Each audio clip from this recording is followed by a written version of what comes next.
morning, good afternoon, good evening, everyone. I want to start by just again congratulating the Economic Times for always convening the most timely and pertinent conversations to address the relevant issues of the day. And I'm going to address this issue from the perspective of gender equality.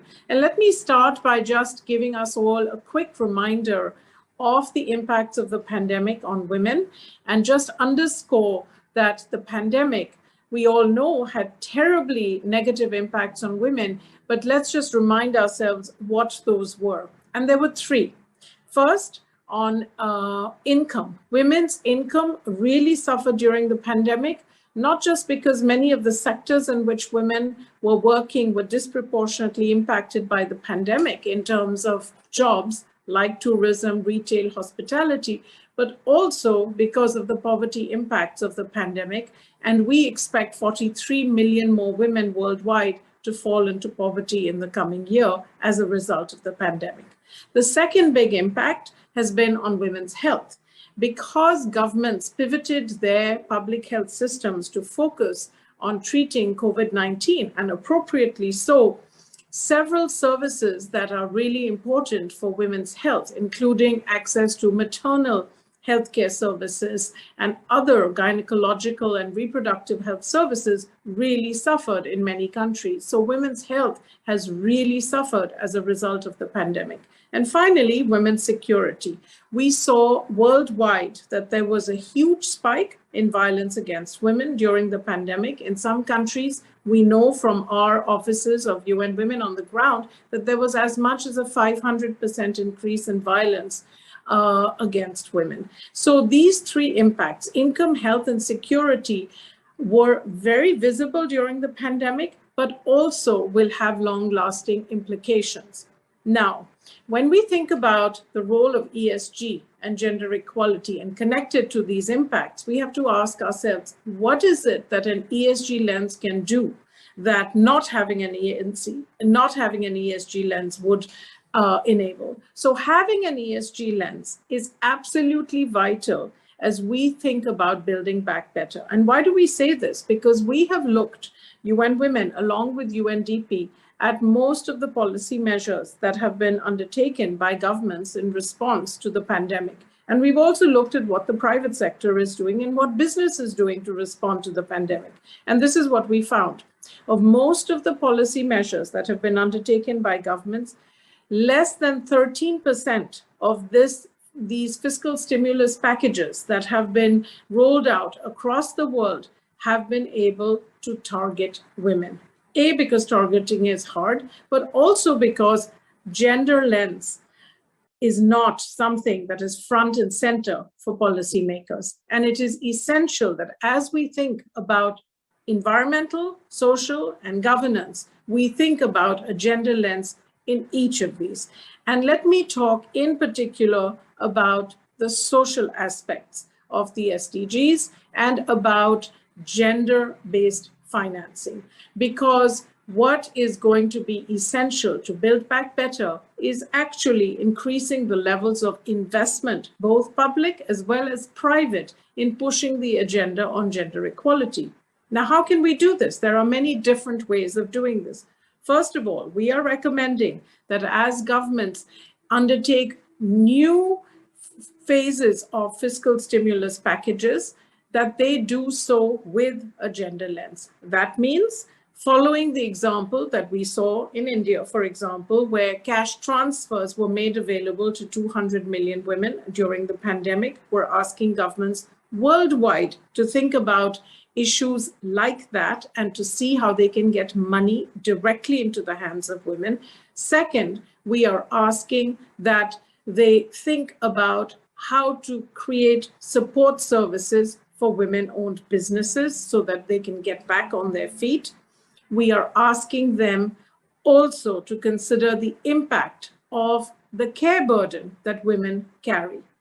Even before the pandemic, we know that women were doing 3 times as much unpaid care work as men. Now, if we think about what that is doing to women, what it is doing is reducing female labor force participation, because as a result of this care burden and having to deal with work at home as well as homework and children's schooling, many women are leaving the workforce in large numbers all over the world. This is worrying. This is a worrying trend, and we would like both public sector as well as private sector employers to think about what a workforce that does not have sufficient women in it look like going into the future, and to take specific measures which include more family leave, more parental leave, more childcare facilities, more flexible working hours in order to get women back into the labor force. And finally, I want to say a word about financing. 20 years ago, there was no such thing as a green bond. Many, many years ago, the World Bank did the first vaccine bond in the world. Today, green bonds are fairly common, and many countries in the world have issued green bonds. But as of today, not a single country in the world has issued a sovereign gender bond. And so now we are working with interested governments who are interested in social bond issuances to see how we can adapt those frameworks to create incentives for sovereign issuers to issue gender bonds. And I'm very pleased to say that on the 18th of October, UN Women, along with the International Finance Corporation and the International Capital Markets Association, will launch a revised social bond framework that will include gender principles, so that those countries that are interested in going to the market and issuing gender bonds will now be able to do so, and will be able to give assurances to investors that they are truly following gender lens principles in their issuances. This is something that we think there is a huge market for, and it is a new idea. It is an innovation, and we're hoping that there will be uptake for this from a number of governments, and we're already in conversation with several governments.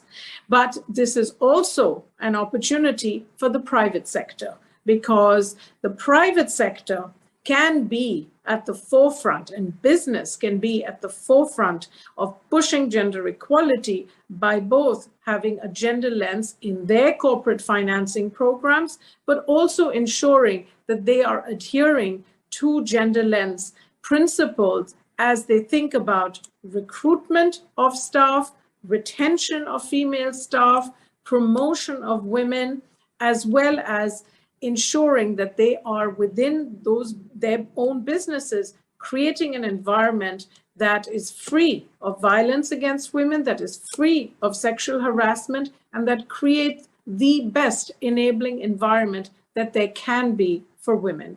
With these sorts of measures, we can expect that there will be a significant shift in the focus on SDGs, both in the public and in the private sector.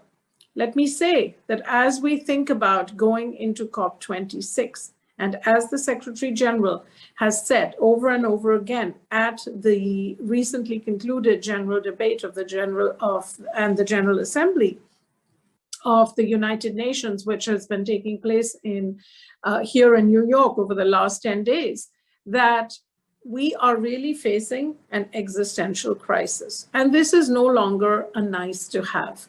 This is something that, if left unaddressed, will mean a very different future, not just for us, but certainly for our children. If we want to emerge out of the COVID pandemic with building a world that is truly different, we need to be thinking about building forward. The words building back better need to be replaced by building forward differently. And in order to do that, the ESG lens is going to be essential for the implementation of the SDGs. There is no second planet. There is no second opportunity. Someone once said, no good crisis should go to waste. This once-in-a-lifetime crisis is also a once-in-a-lifetime opportunity to build forward differently. Thank you.